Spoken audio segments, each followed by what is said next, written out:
Jujur aja saat itu kita nangis di kamar. Kita sebagai manusia pada saat itu kita rasanya mau nyerah. Kita kecewa sama Tuhan. Kita putus asa.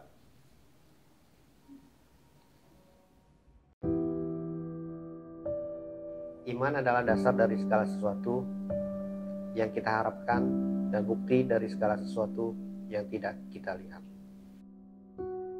Nama saya Steven atau biasa disebut Aven. Saya saat ini melayani di multimedia sekaligus care leader youth di tempat ini. Saya berpacaran dengan seorang wanita yang biasanya dipanggil Pepe selama 5 tahun.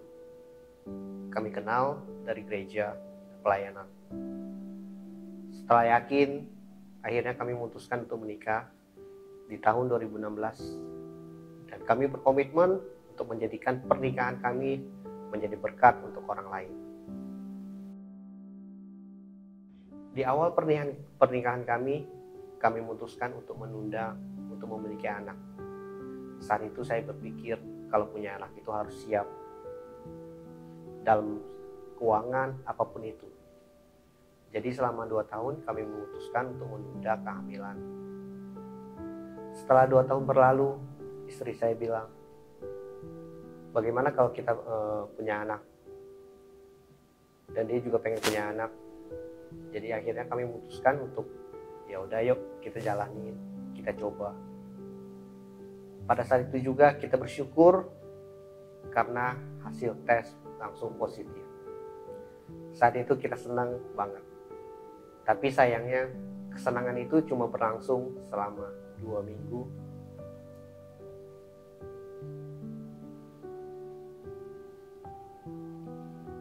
Karena setelah 2 minggu berlalu, istri saya harus mengalami keguguran.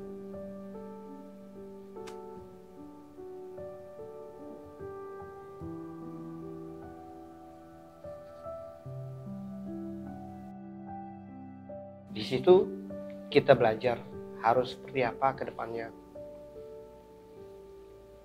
Karena kata dokter, istri saya mempunyai PCOS atau yang biasa disebut PCOS, sehingga butuh perhatian khusus.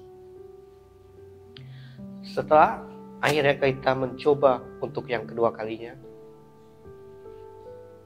puji Tuhan hasilnya positif lagi. Tapi yang kedua kali ini menurut saya lebih berat lagi. Jadi selama 6 minggu dari usia kehamilan, kita bolak-balik terus ke dokter untuk kontrol, suntik obat, ini dan itu. Kenapa? Karena waktu kita kontrol ke dokter, kita dikasih tahu kalau bayi dalam kandungan istri saya itu tidak berkembang. Tapi saya sama istri tidak menyerah. Kita memutuskan untuk mempertahankan bayi ini kurang lebih selama 6 minggu. Selama 6 minggu kita udah habis banyak. Uang dan iman saya waktu itu udah makin tipis hari demi hari. Sampai pada akhirnya sekitar 7 atau 8 minggu, dokter suruh kita kuret kandungan itu untuk dikeluarkan bayinya, karena bayinya sudah tidak bernyawa.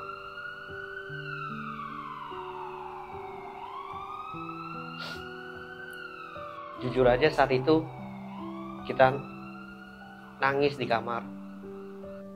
Kita sebagai manusia pada saat itu kita rasanya mau nyerah. Kita kecewa sama Tuhan.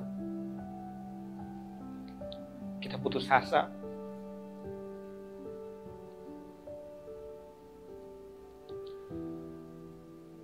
Semua rasa itu campur aduk. Sampai saya bilang, Tuhan, saya kan melayani Tuhan.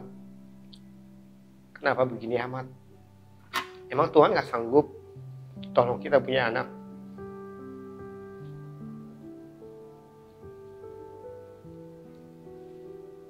Tapi pada saat itu saya juga bersyukur punya anggota care, karena semua hadir buat saya. dan memberi saya kekuatan untuk kejadian itu. Akhirnya saya dan istri saya bangkit lagi. Kami taruh pengharapan kami yang baru dan memutuskan untuk mencoba sekali lagi. Pada akhir Desember 2019, hasil kami menunjukkan positif lagi. Di situ kita senang banget dan kita bersyukur banget buat kado Natal yang Tuhan udah kasih. Dari situ kita benar-benar jaga dengan harapan bayi dapat lahir dan istri sehat. Baru saja dapat kabar baik. Di tahun 2020 seperti yang kita tahu, masalah baru datang lagi, yaitu pandemi COVID.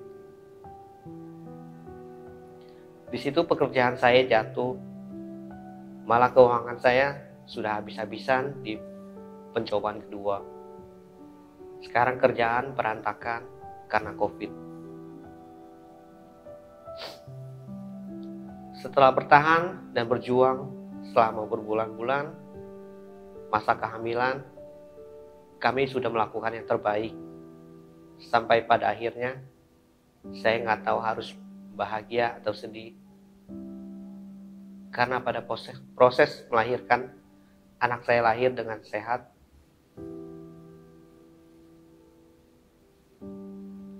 Tapi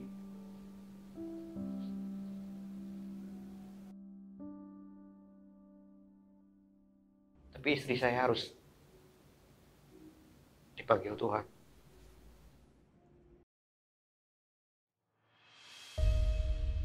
Sudah hampir 3 tahun berlalu dari kejadian itu.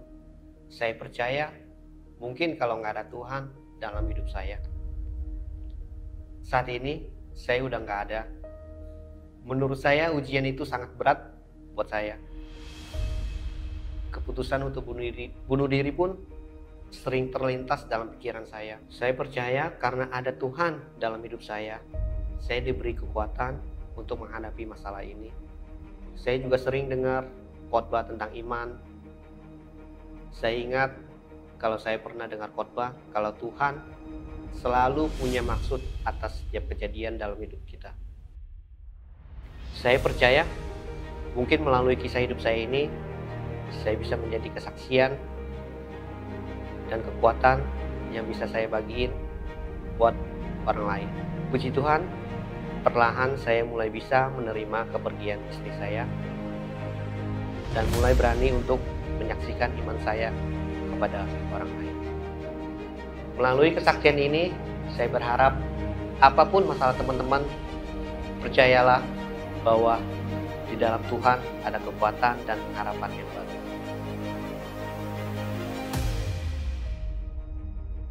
Ayub 2 ayat 10 berkata,